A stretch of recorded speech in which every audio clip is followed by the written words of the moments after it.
Hello, everyone. It's your girl, Gabrielle. Welcome to a brand new episode of Hot Topics. I just want to say that we made it to season 5 of this podcast. We have recently reached 200 episodes in total. So, thank you guys for your support. We've been going hard for 2 years and we're going to keep going. So this is the beginning of season 5 of Hot Topics. I cannot believe we've made it this far, you guys. So thank you for your continued support, whether you're familiar with us or whether you're brand new. Thank you for your support. All right, so let me just remind you what this show is about. So this is the show where we like to have real talk about real things. We like to talk about things in education, employment, mental health, physical health, anything else that is steamy. We're all about open dialogue here on Hot Topics, and we're all about teaching you and educating you as we are a part of my company, A Step Ahead Tutoring Services. The goal of this podcast is for you to learn something, right? We want you to take information, share it with others, right? Think of this as a learning tool, right? An educational tool. And today I am looking forward to this conversation because we're going to get into it. We're going to get all controversial. So let's do it. What am I talking about? Let me tell you. So, the topic today is how should we behave around police? Right? How should we behave around police? And this is going to be for everybody, but particularly there's going to be talk around children and police.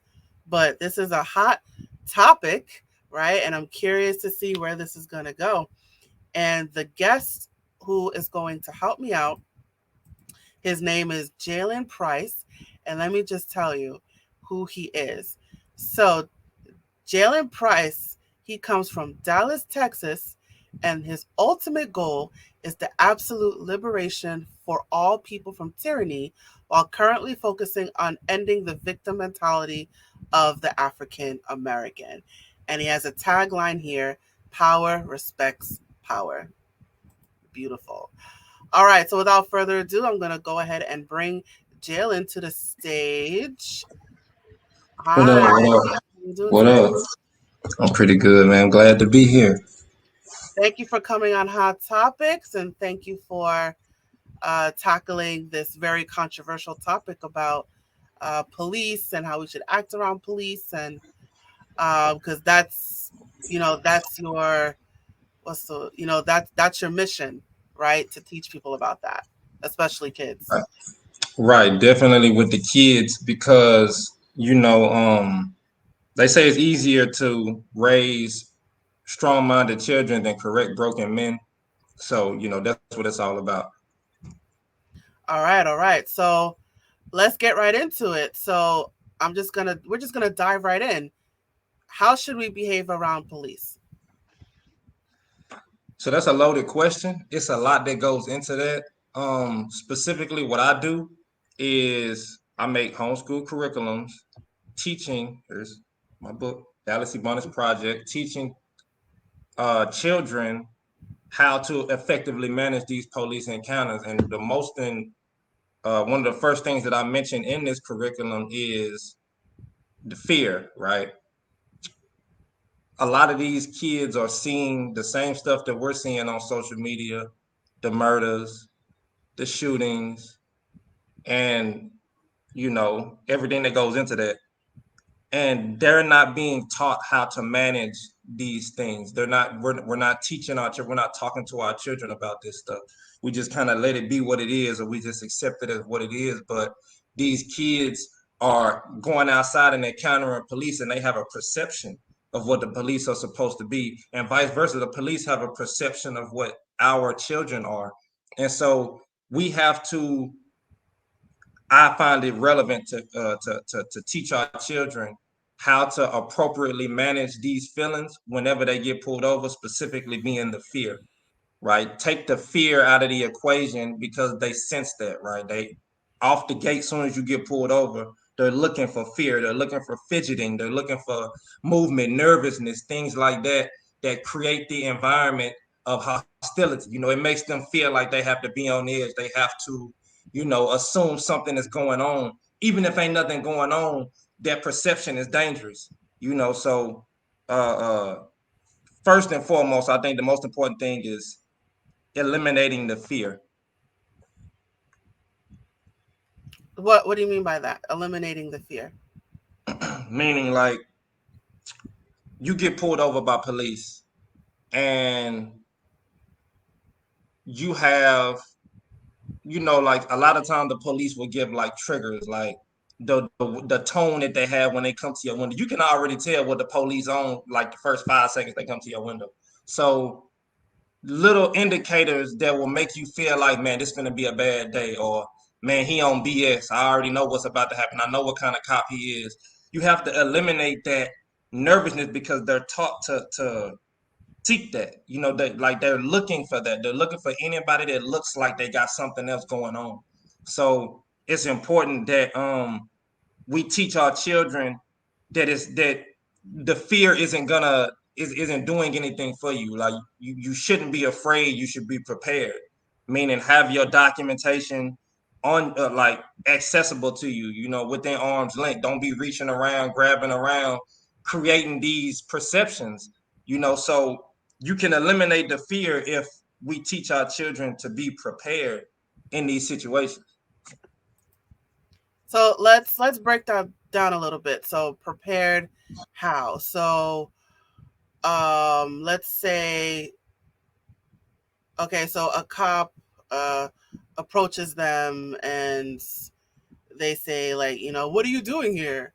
Like, how should one What react? what that happens, a lot of time the police will stop you and they'll make up stuff. They'll say like, oh, it's been a lot of burglaries here, or you trip over a rock, all of a sudden you look drunk, you look high, or they'll make up something when they really want you.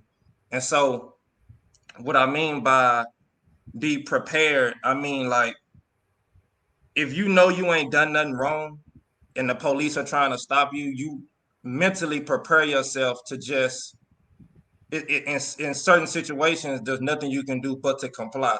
We're not talking about, I'm not talking about whether it's right or wrong or anything like that. I'm simply talking about how to manage these encounters and get back home to your family. So if you get in a situation like that where you ain't done nothing, they stopping you, they seem like they harassing you, the only thing to do is to just comply.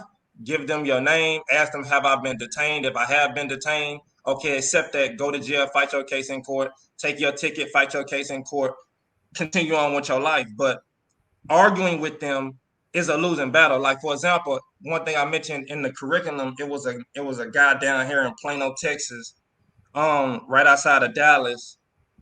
His name was Rodney Reese, right? This was on the news. It's not like a secret, but his name was Rodney Reese, and he was walking in a snowstorm. It was like a real bad snowstorm. It don't snow down here like that, so to our standards, it was real bad. And so he was walking, and the police was trying to stop him for no reason, and he wasn't doing nothing. But as they're trying to stop him, they're saying, "Do you need help?" And he's like, "I don't need no help. I'm good. Leave me alone. I'm straight. I'm just walking home." Boy was like 17. He's like, "I'm just walking home. I don't need any help." And then all of a sudden, it went from "Do you need help" to "Oh, you're jaywalking. You're walking in the street." So now there go your justification. Now you're making up an excuse to stop me. And then when the boy still is saying, "I'm not doing nothing wrong. Leave me alone." Here they go grabbing them, trying to make it into a whole thing. Oh, now you're resisting arrest, and it's they create the problem that they're trying to solve. You know what I'm saying? So in a situation like that, there is no manipulating. You have to just comply so you can get out of there. Whether it's right or wrong is irrelevant in that situation because we know, people die for less. So it's about give them your name, you know, ask them, have I been detained? If I have been detained, okay, accept that, go to jail, fight your case in court, continue on with your life. But arguing with them is a losing battle. Like, for example, one thing I mentioned in the curriculum, it was a guy down here in Plano, Texas, right outside of Dallas, his name was Rodney Reese, and he was walking in a snowstorm. It was like a real bad snowstorm. It don't snow down here like that, so to our standards, it was real bad. And so he was walking, and the police was trying to stop him for no reason. tell them your birthday, whatever. They probably gonna want to look your name up. They probably gonna say it's been a lot of burglary. Where you going? They gonna ask you a bunch of questions that don't matter. If you know you can't like just up and walk off, if you know you can't beat them, just comply and go home, bro. Like take the pride out of it, take the ego out of it. Just comply and go home and live to fight them another day. But arguing with them on the scene is counterproductive. So now you're saying the goal is, to keep the interaction as brief as possible, right? So As peaceful as possible. as peaceful as possible. So you want to, is it safe to say you want to stay calm, right? Just if Right, you feel right. yourself getting angry, take a couple breaths, right? And don't argue. Just, here's my license, registration, or, keep your answer short. Right. And it's important to acknowledge that this curriculum is catered toward children, right? Hmm. So if I'm grown and you and the situation just go left and and you don't respect me, I don't respect you, and it's just that type of situation, then you handle that however you feel you need to handle that. This ain't about grown folks. But for children, a lot of children don't know the law and don't know how to manage their emotions like that, and the police take advantage of them because of that. I'm talking about 12, 13, 14-year-old kids. Grown police officers take advantage of that, and a lot of these kids are getting railroaded, they're getting jammed up for no reason at all, because of ignorance of the law and just immaturity in general, So that's why I say it's so important that we stop waiting for the school system to teach our kids stuff that is relevant to us, and we take it upon ourselves to teach our kids this stuff ourselves. Okay. So maybe, I mean, I was thinking like license and registration, but because those are more older kids, like 16, 17, but your focus is more like preteens, children. So Right. now, how do you, because a lot of those police are in schools, right? So, I mean, what's your response to that? Like, if they're actually integrated into the school system, you know, If the yeah, police were integrated into the school system, yeah, a lot of schools have police in it. I think they're called right. SROs. So, Yeah, we so have what do you police think down of here in Texas too, in our schools, yeah, but they're not like real police. They're like hired police by the school or whatever, but they're not like real police officers. Like they're more so like security or school police type thing, but it's not the same thing. But a lot of those police be harassing and beating up kids and doing all kind of stuff, slamming kids on walls. We see it on the internet all the time.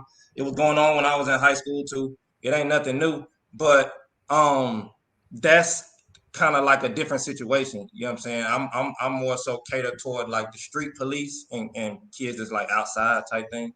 But as far as the school police, I think they're beneficial when it comes to protecting and things like that. But it's a lot of harassment and a lot of things going on with them police and them schools that's being swept under the rug. That ain't right. okay, so you're more like in the streets. All right.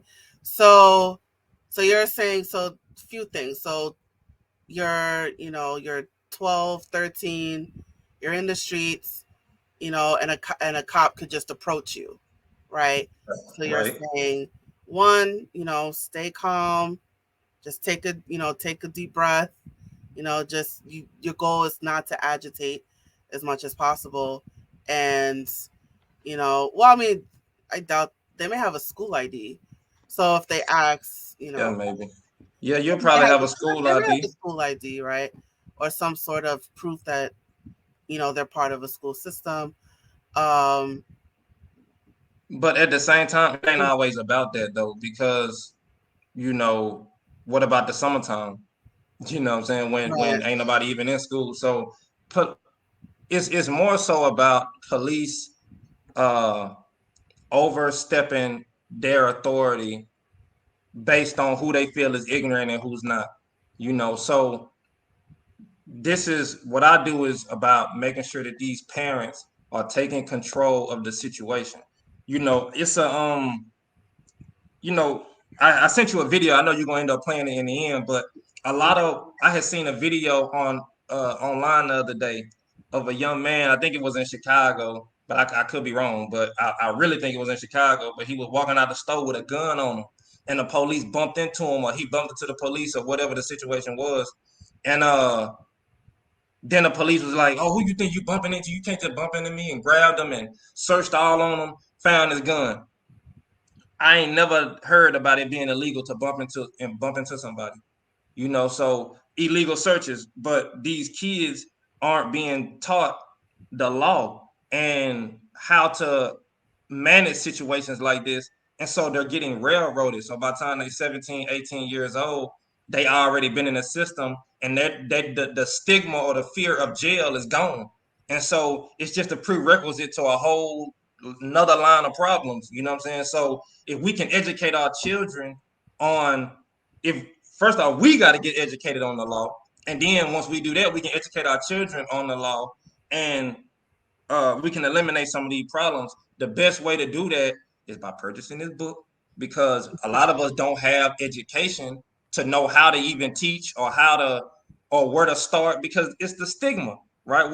We don't want to condition our kids to hate the police. You know what I'm saying? So especially when they're just kids. So we don't have those conversations. But this is specifically catered around making parents be able to teach their kids in a very simple, easy, elementary kind of way. You know what I'm saying? So if you can manage to do this, then you can teach your kids anything. That's how I feel.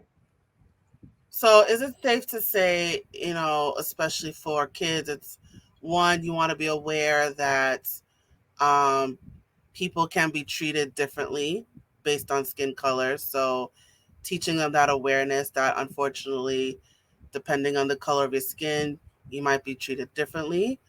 And that depending on your income, right? Because, or where you live, if you live in a poorer neighborhood, you're more likely to interact with police than if you were to be in a more wealthier neighborhood. So being aware of those differences, and then if you happen to be approached by police, to know your rights, right? Know that while yes, don't agitate, right?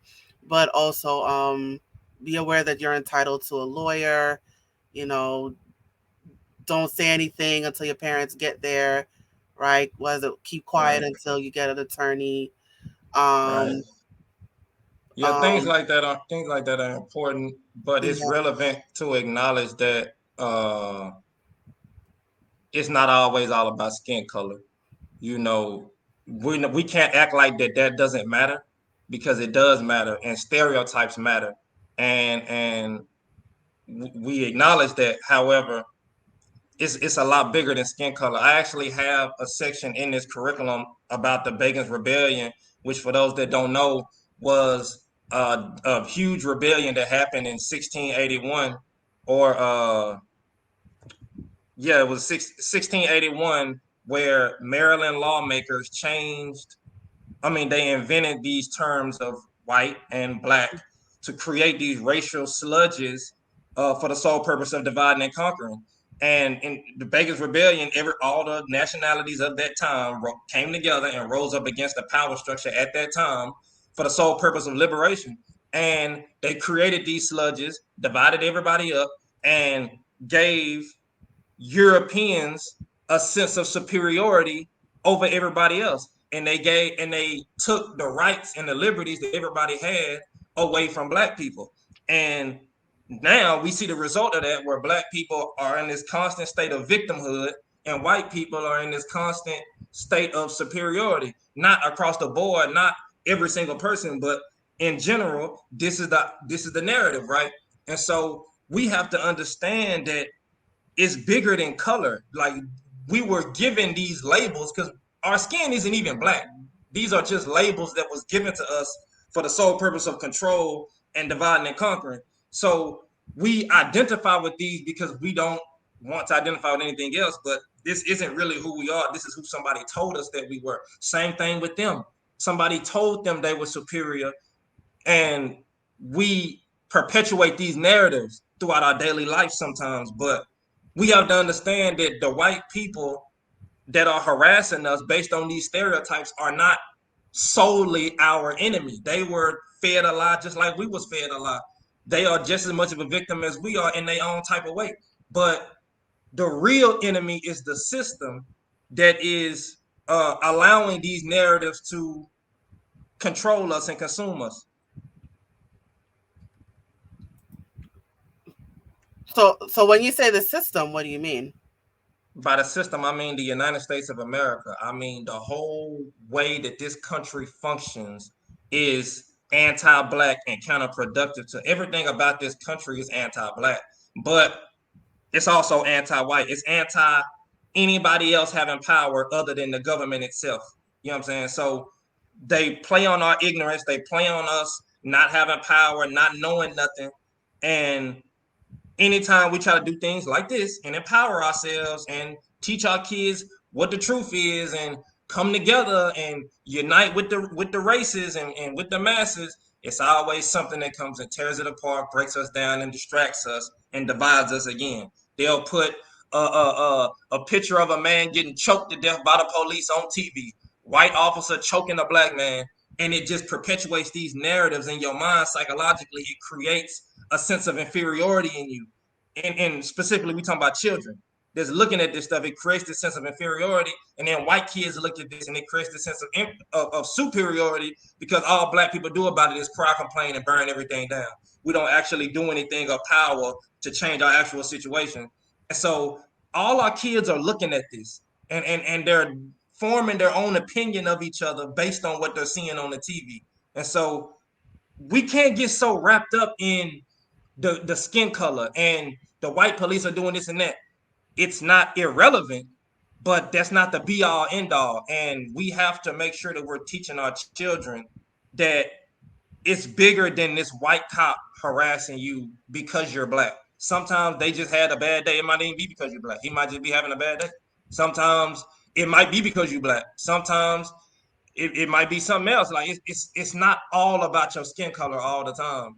And going into that thinking like that is gonna get you jammed up. I know I seen a video on Instagram. This kind of irrelevant, but well, it's kind of random. But I seen a video of Plies on Instagram saying when he get pulled over by the police, he show him a picture of Derek Chauvin, the cop that killed George Floyd.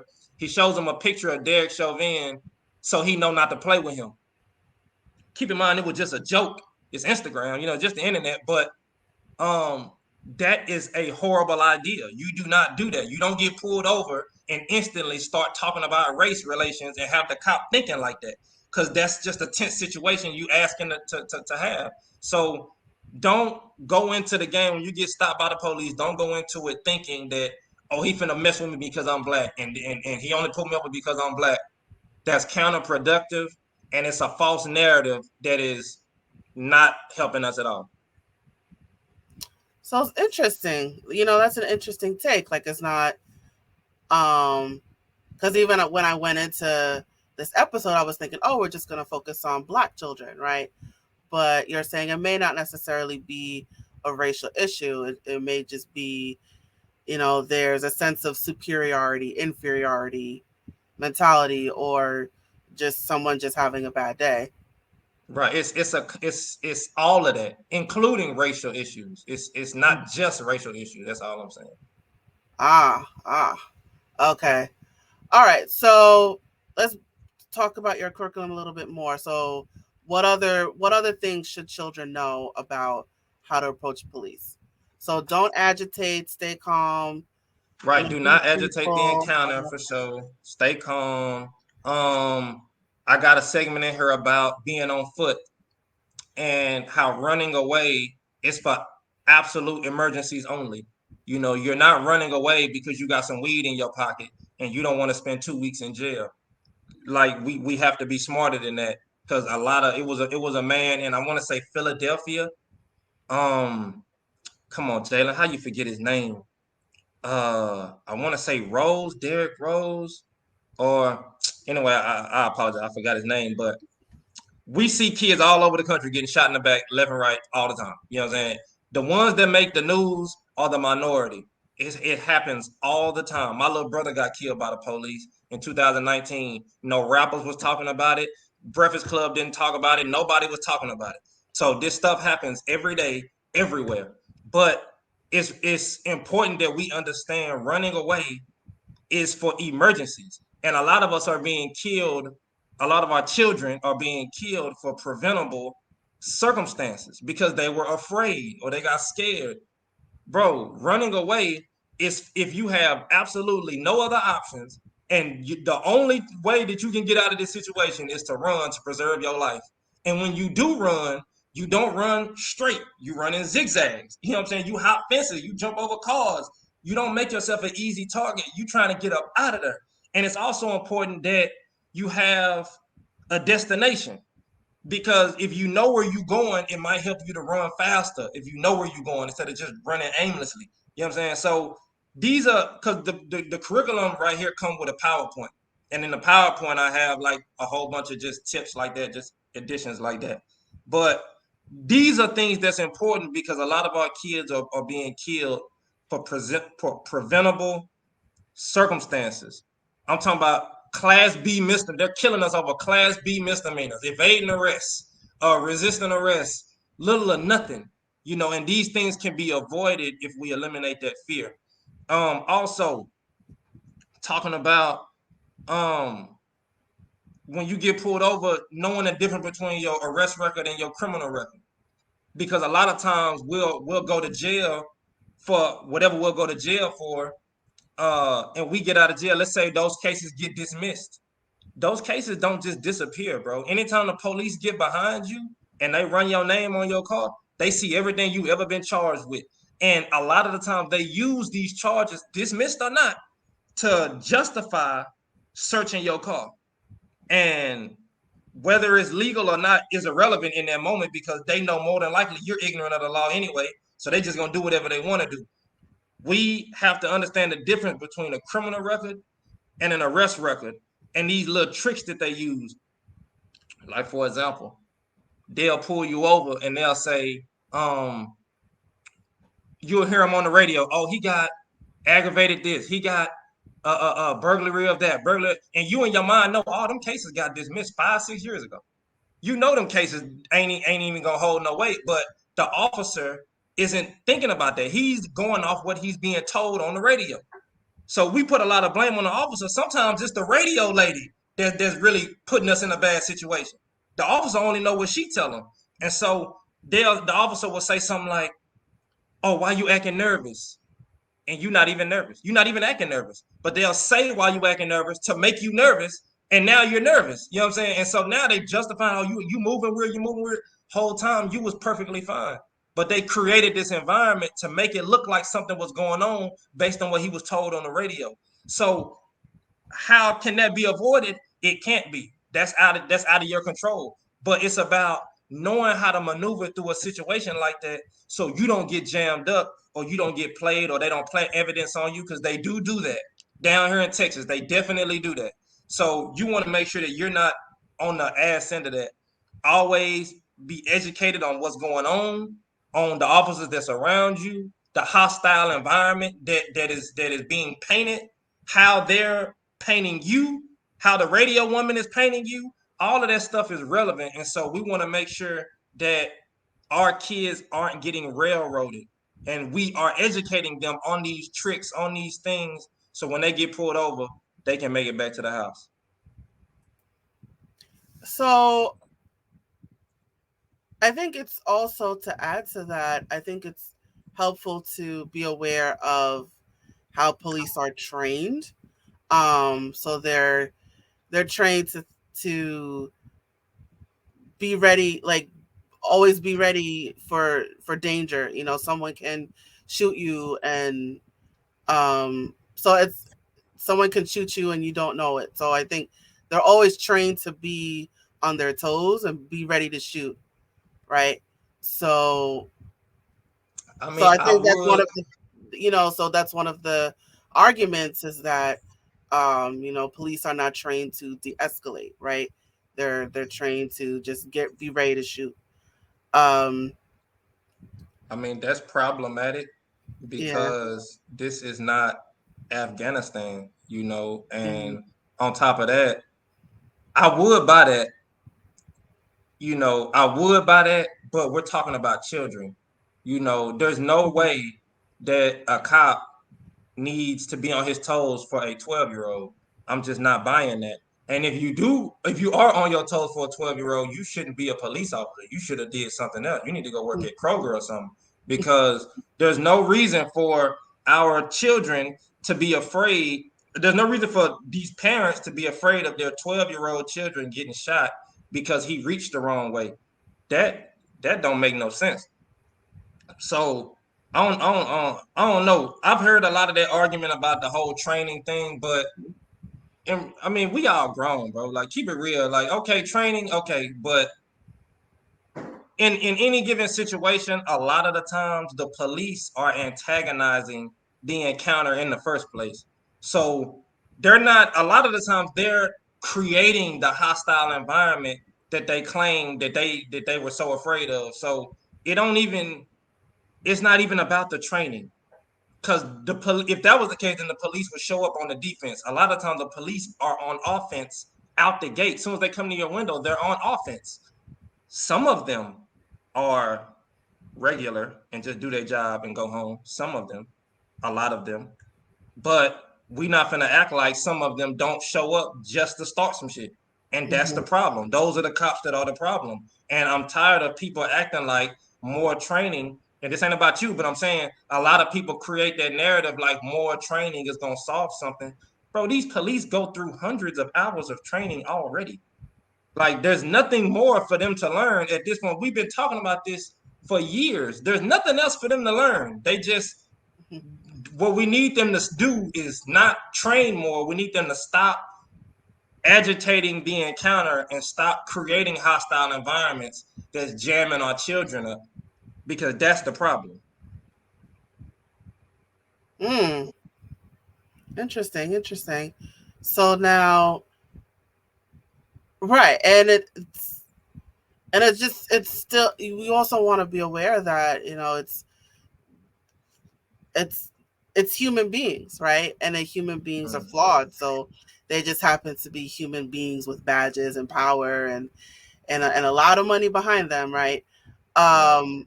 But they're still human beings, so they're still subject to hate, and they're still subject to racism and sexism, and so it's you're still working with people, and there's a lot of people that have those prejudices against other people, but then you add a badge to it and it multiplies. So it's systemic, but it's also like these are people with power. Yeah, it's definitely Hmm. a problem, but it's not an unsolvable problem. Honestly, we could solve a lot of this by just policing ourselves, but that's another conversation. And I don't think we're ready for that conversation. I don't think we're ready for that either.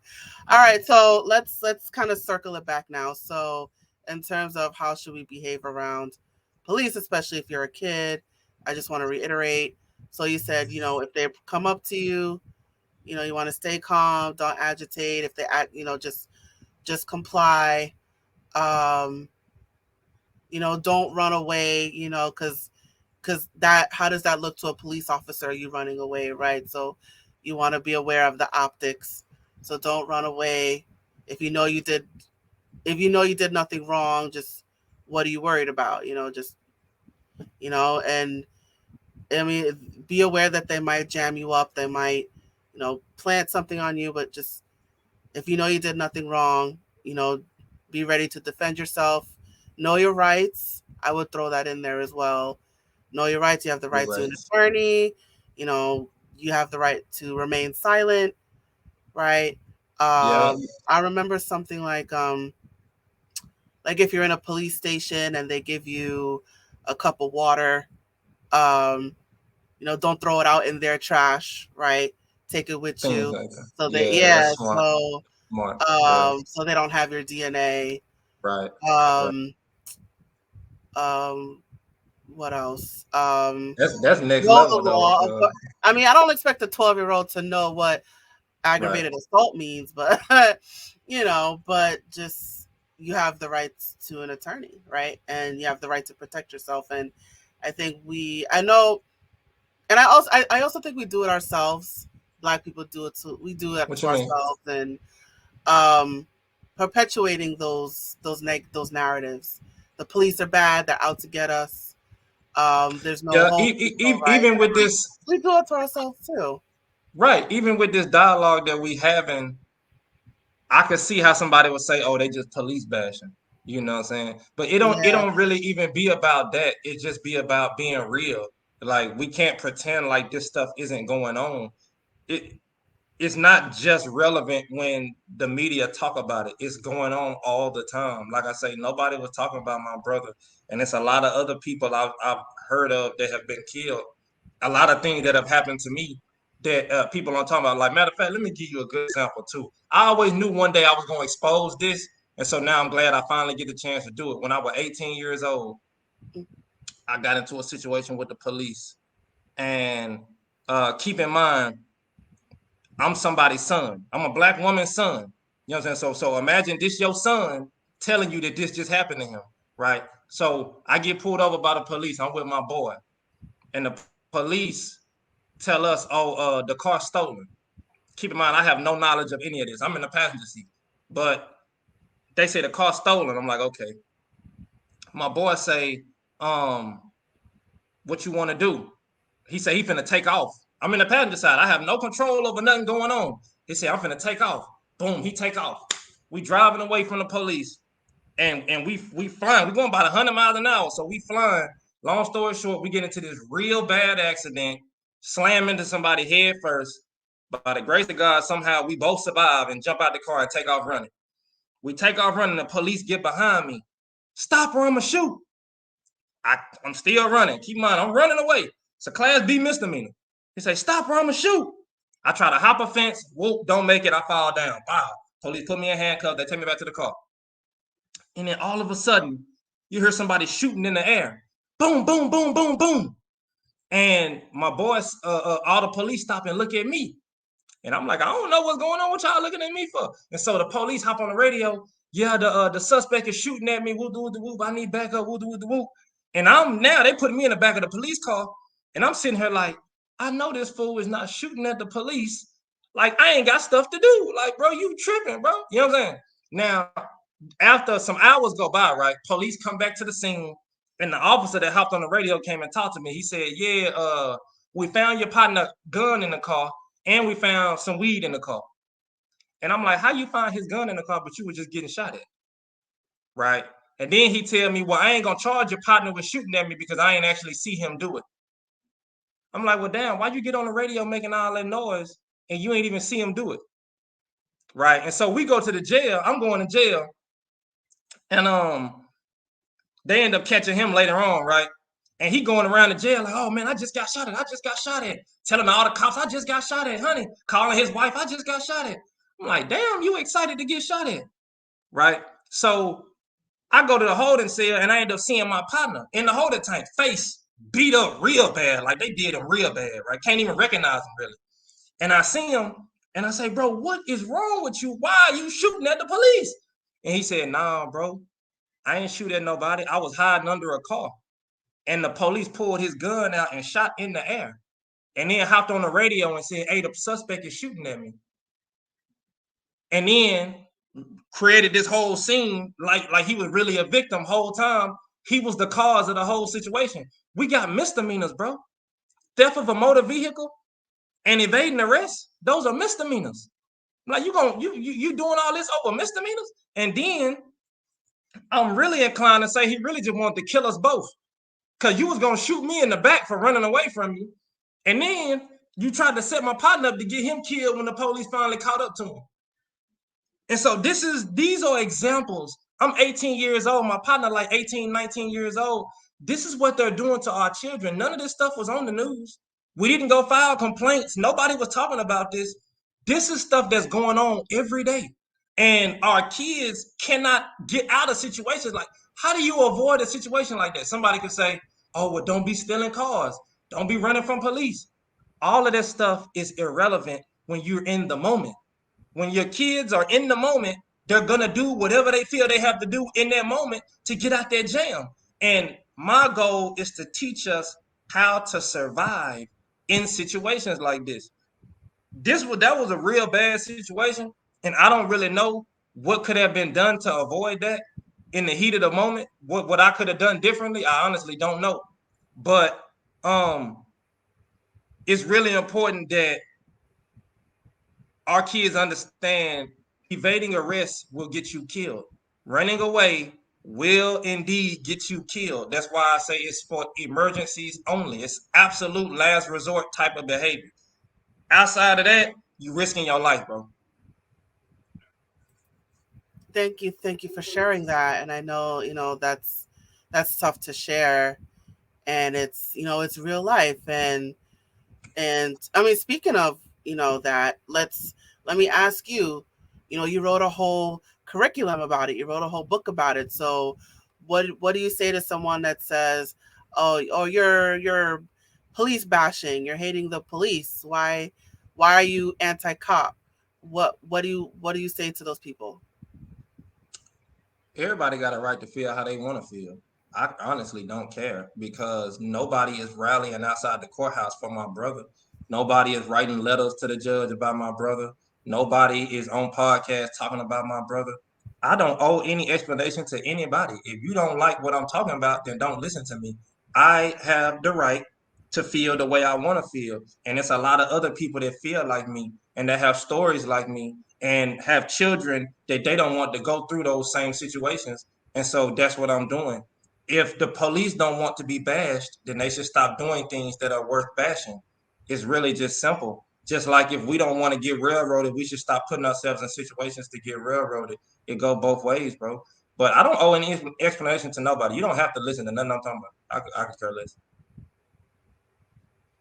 Right. And that's that's honest, that's fair, right? And these are things that people go through every day, particularly people of color. And I know you said it's not always a race thing, but I mean, I guess in my personal opinion, I think more so people of color experience. I think it could also be an income thing as well. Um, Income thing, people of color, they're more likely to interact with police, but it's someone's life experiences, and you can't just brush that away. And especially if it's so common, and particularly with your brother, I know not everything will be on the news, not everyone would be picketing. So I do think the media plays a role in that. They tend to cherry pick the stories, but that'll give them the most headlines, and but this is somebody's life, and it's real life, and it happens all the time, and it happens more than you think. Yeah, it happens every single day, but it's not about wallowing on that though. We not trying to play victim, you know what I'm saying? Because we're not victims. These things happen unfortunately, but they're opportunities for us to show that we're conquerors. It's an opportunity for us to educate. We can sit around and talk about the problems all day long, but I'm over that. I'm all about what are we gonna do to prevent this from happening in the future, and constantly being reactionary, if that's a word. I don't even know if that's how you say that, but constantly reacting to what they do. Always, we're so quick to call Benjamin Crump. We're so quick to run to the NAACP, to run the social media, to get help, to start GoFundMe's. We're always on the defense. And I'm just tired of playing defense. Like, we need to start playing offense. We need to start educating our kids. And it's not just about this particular subject though. Just in general, homeschooling your kids is so important. And your kids don't have to be homeschooled for you to homeschool. They can go to regular school. But when they come home, because I know people don't be having time for all that, when they get home and you catch them, teach your kids stuff. Like, buy homeschool curriculums. They A lot of them ain't cheap, I ain't gonna lie. But you can find people like me, and my goal is to link up with other people that want to make the situation bigger, right? Other people that have expertise in their particular discipline. Hey, Hmm. bro, let's make curriculums about this stuff and teach it to our kids instead of waiting for the school system to do it or waiting for Joe Biden to pass a bill to do it or whatever the fuck. Let's just teach our kids this stuff ourselves. And all it takes is a little bit of money, the same money you spend on Jordans and Nikes and socks and stuff. Spend that money on a curriculum and educate your kids, because nobody gonna do it for us. Right. We're too busy waiting for the government to act when we can just do it ourselves. We could just do it out. Like, we got 2 hands and 2 feet, just like everybody else. Like, we can literally do this ourselves. So, All right. All right. So I want to make time for your video. Um, so you know what? Let me play your video now, and then we'll start to wind things down. So let me play your video. I want to make time to play it. So I'm going to do that right now. all right. Civil forfeiture is legal theft. I don't care what these people tell you. Understand, the police are not your friend. They will rob you, set you up, lie on a police report, whatever they got to do to get a conviction. And that includes stealing your money, all in the name of good police work. Perception matters. Understand, the perception of criminality can get you jammed up just as fast as actual criminality. Don't be riding around with $9,000 in 20s and then act surprised when them people say something about it. Don't be riding around with your car smelling like 5 pounds of weed and then get an attitude when they tell you to hop out the car. Be smarter than that. Perception matters. If it looked like a setup, treat it like a setup. Entrapment is a legal defense to a crime. It absolves people of criminal liability when the police lured you into committing that offense. For example, you outside and somebody walk up to you and say, hey, I need some drugs, right? Say, I got such and such amount of money. I need you to give me this and this and that. All right. You go get it and bring it back to them, and then they lock you up. That's entrapment. Don't let them trick you off the street like that, because they banking on you being ignorant. Learn the law for yourself. Be smart. Do not answer any incriminating questions about yourself or others. No matter what, you don't know nothing about drugs, gangs, guns, any criminal activity, nor do you affiliate with people who do. Do not talk to people about criminal activity who you do not know, and if a random person walk up to you and ask you for drugs, they probably the police. I love that last one. Yeah. Yeah, that's an excerpt from the PowerPoint. I got a lot of videos just like that on the PowerPoint. You come with the book, it's free. Beautiful, beautiful. All right, we're gonna wind things down now. So I like to ask my guests to share any words of wisdom.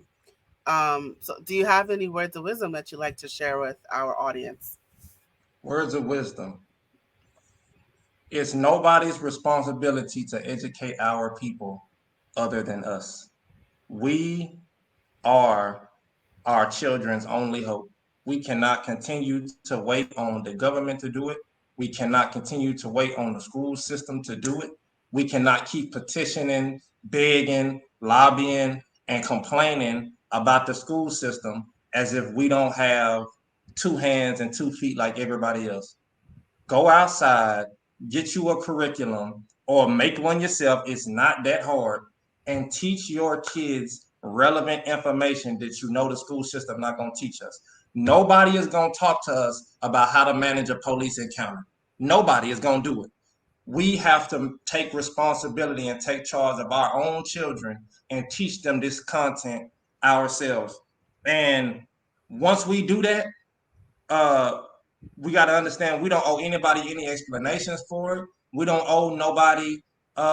We don't have to justify ourselves. We are adults, and we choose what our children need to know and what they don't need to know, irregardless to what any other culture feel about it. So take the emotions out of it, take your feelings out of it. Who cares what it looked like to them other people? We have to focus on teaching our children, or else we're going to continue this cycle for another 50 years. And I don't got 50 more years of this. So that's my words of wisdom. Thank you so much for that. And speaking of your book, well, let's promote it right now. All right, so you have a curriculum. It is called the Dallas Ebonics Project: How to Appropriately Manage a Police Encounter.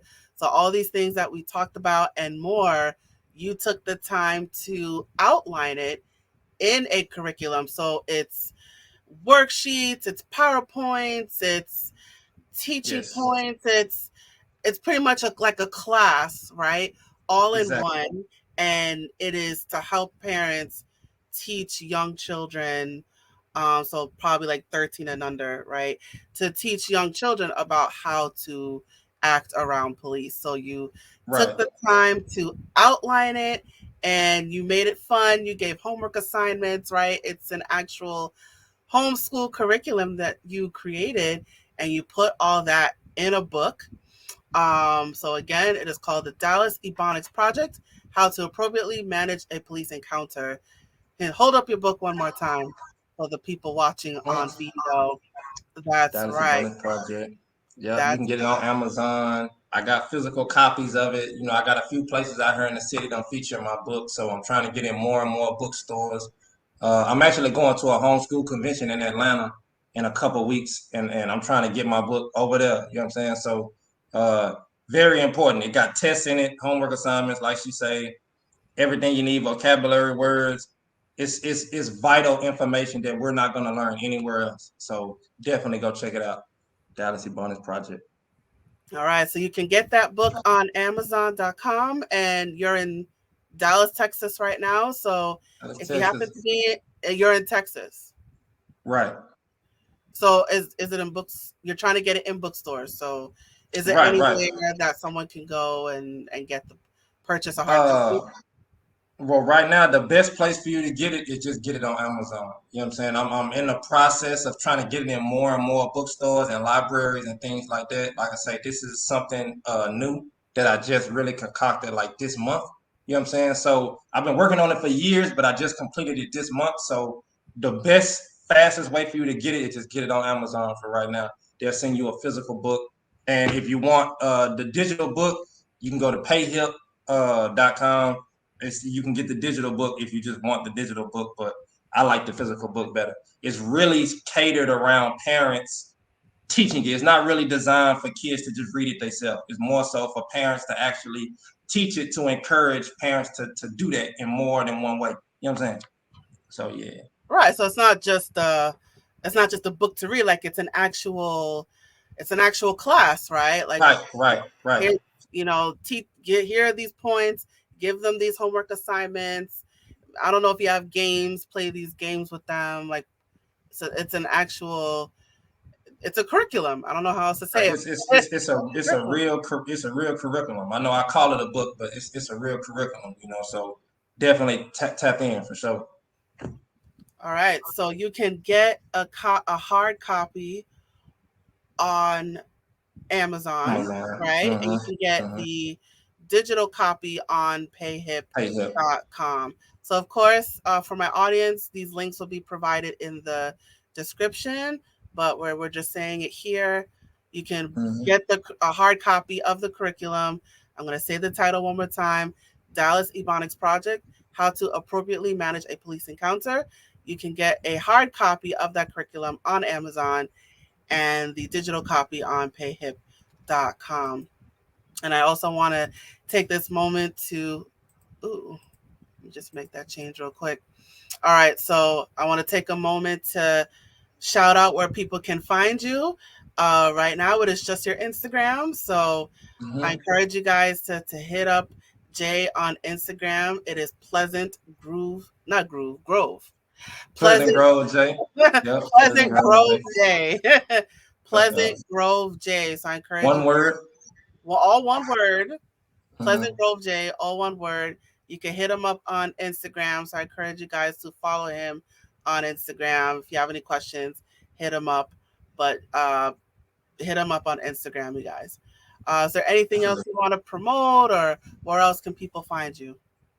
Other than this, I do book reviews on Spotify, you know, because our people for some reason don't like reading. So I do book reviews where I read books that's relevant to us that we're not reading, and I just review them so that way you ain't got to. On Spotify, it's Dallas Ebonics, spelled DALLASEBONIX. That's on Spotify. Do book reviews. I also write scripts. I make films and stuff like that. I do a lot of stuff, you know, but if you want to like check out some of my content though, Spotify for sure, that's what I do. I'm on YouTube too, but YouTube is like some of my earlier stuff. Spotify is what I'm doing right now. All right, so what's the name of your Spotify? How do people Dallas find you on Spotify? Spotify at Dallas Ebonics. You know what I'm saying? DALLASEBONIX. Dallas Okay. Ebonics. And you can go to my Instagram. I got a link on my Instagram to all my stuff. So you can just click the link from my Instagram. Okay. So Dallas Ebonics. So that's okay. Ebonix. Mm-hmm. All right. So I'm gonna put that in the banner right now. Yeah. All That's right. right. All right. So you can find Jalen Price. We're gonna make an addendum here. So you can find him on Instagram. The name is PleasantGroveJay, all one word. You can also find him on Spotify, Dallas Ebonics, spelled DallasEbonix.